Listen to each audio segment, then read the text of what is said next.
Misinformation is false or misleading information that is shared, often unintentionally, causing misunderstandings. In today's digital world, it's prevalent due to the fast spread of information online. Social media and other platforms can make misinformation reach many people quickly.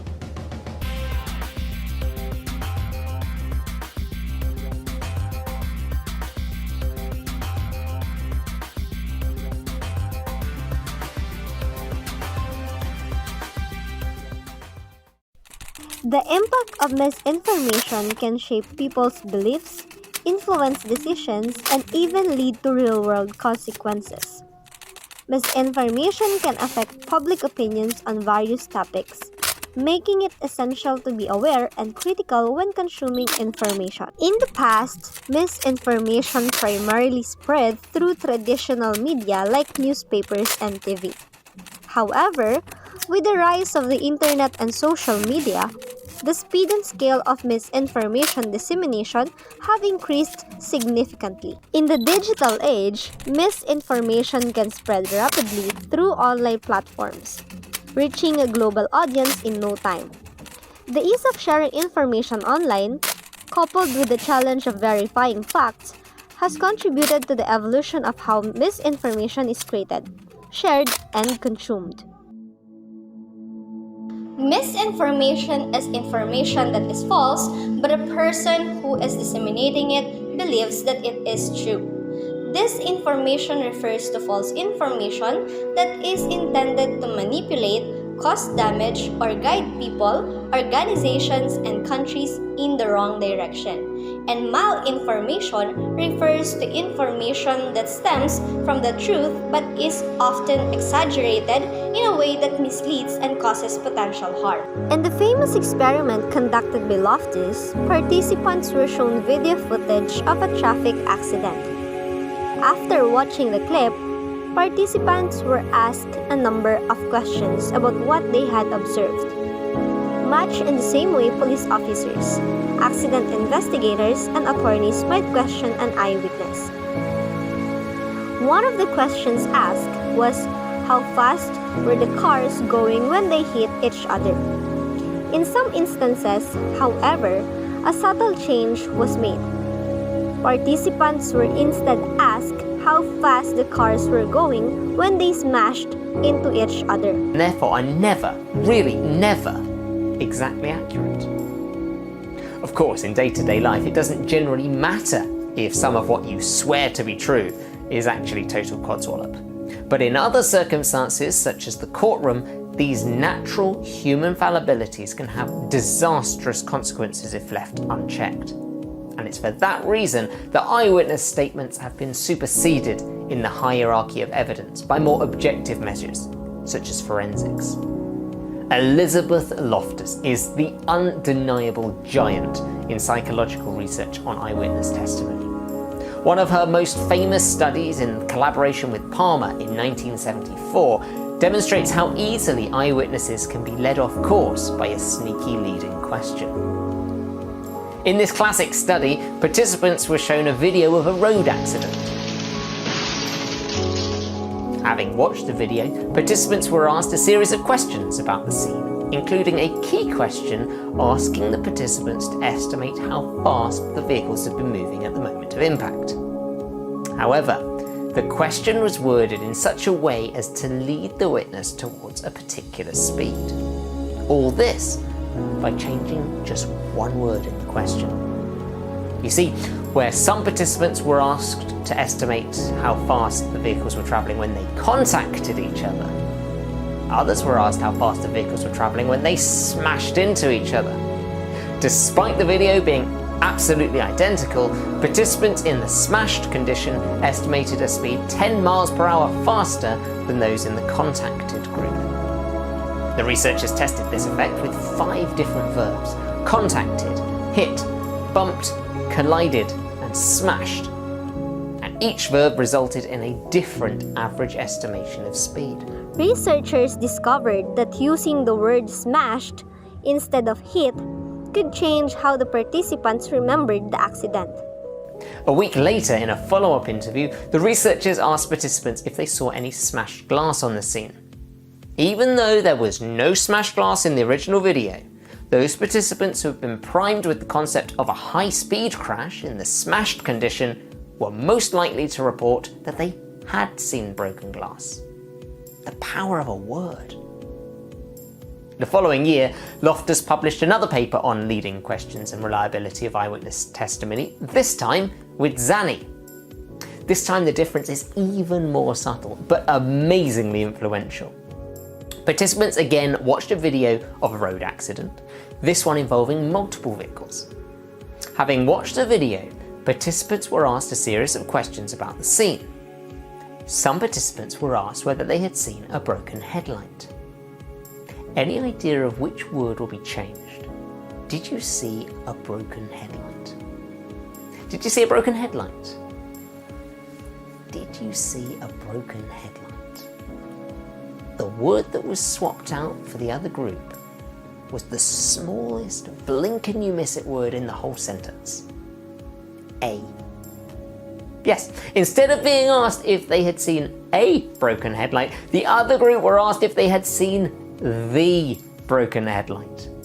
The researchers' use of the definite article the in the question led to twice the number of false reports of seeing a broken headlight in the video.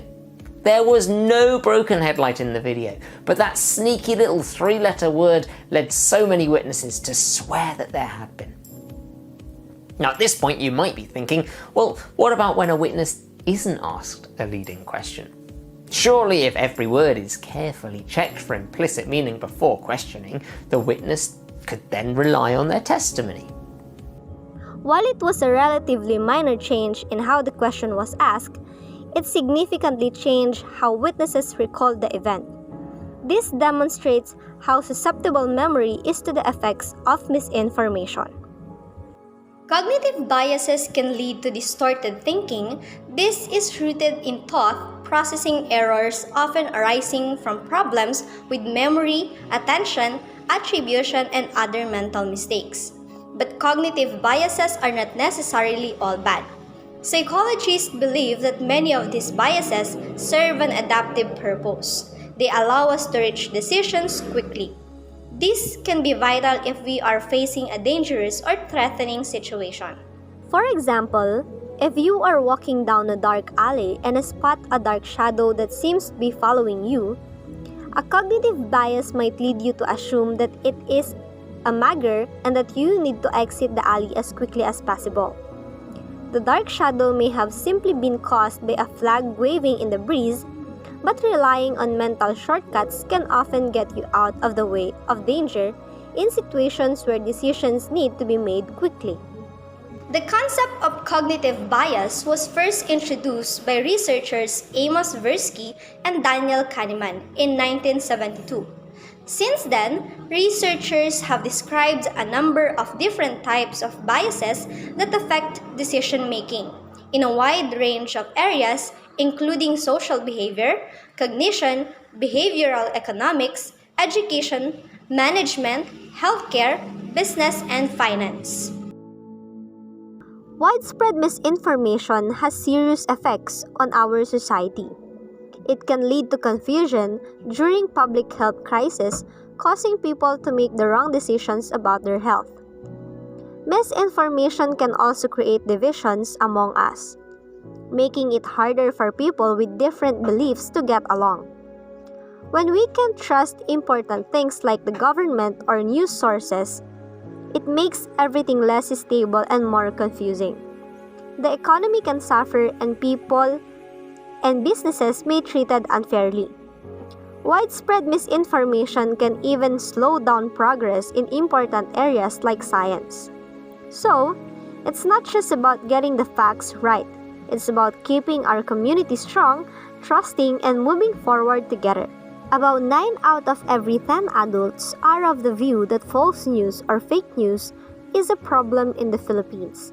This is the prevailing sentiment at the national level as well as in its geographic area and socio-economic grouping.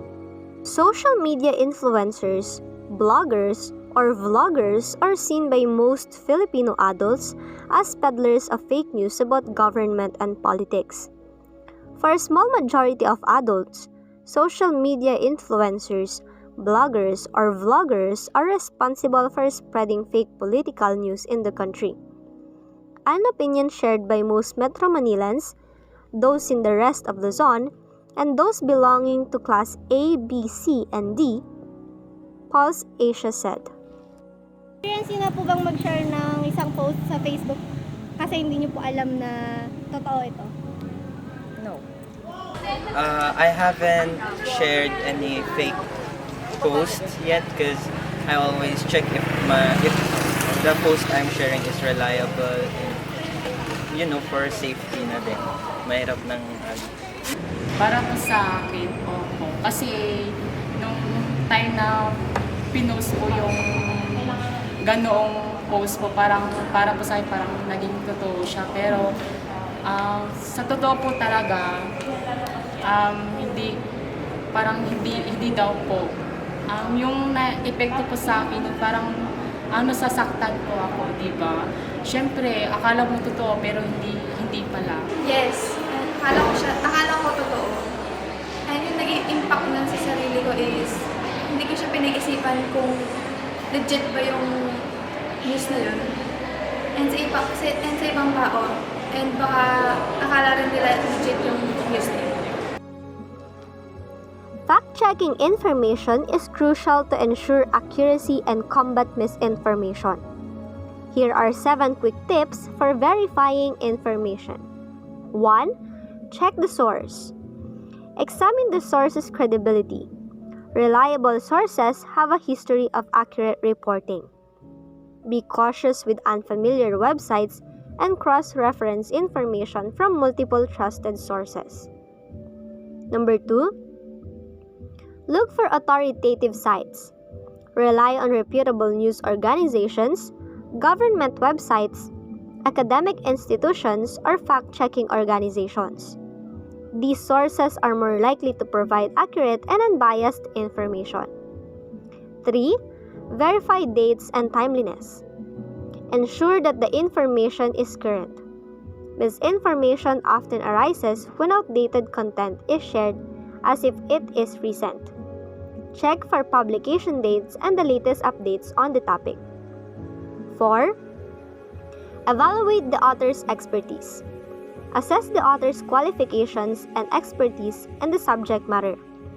Misinformation is less likely from authors with relevant experience or recognized authority in the field.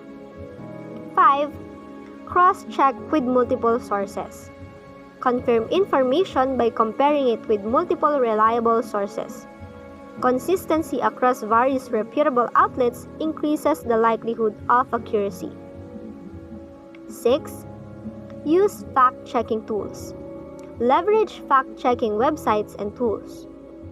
Platforms like Snopes, factchecking.org, and Google Fact Check Explorer can help verify the accuracy of information. And lastly, consider the context. Understand the broader context of the information. Sometimes, misinformation arises from taking statements out of context. Seek to understand the complete picture. Remember, critical thinking is key. If something seems too good to be true or overly sensational, it's worth taking the time to fact-check before sharing. People spread misinformation on different types of social media for a variety of reasons, one of which is a desire for online celebrity. Because uneducated and misled people share the most outlandish articles online, spreading fake news can lead to internet celebrity. The person behind the screen is attempting to gain as many followers, shares, and likes as possible. Being popular on social media can increase others' self-esteem. This is known as reputation self. Making up fake news will give the author of the falsely informed pieces the impression that they are being heard. Therefore, at the cost of false information, people can gain the fame and money they strive for. And because of these actions, fake news and false information is spread across social media to the public's eyes. In the midst of misinformation, your role as an information sharer is crucial. Your commitment to responsible sharing empowers those around you and contributes to a more informed community. Remember, every share has an impact. Make it a positive one. Before clicking that share button, take a moment to verify the information, consider the source, and think about the potential consequences. Your dedication to accuracy and truth builds a foundation of trust within our digital community. By fostering a culture of responsible information sharing, you become a beacon of reliability in a sea of uncertainty. Together, let's promote a world where shared information is a force for good, contributing to a more knowledgeable and united society.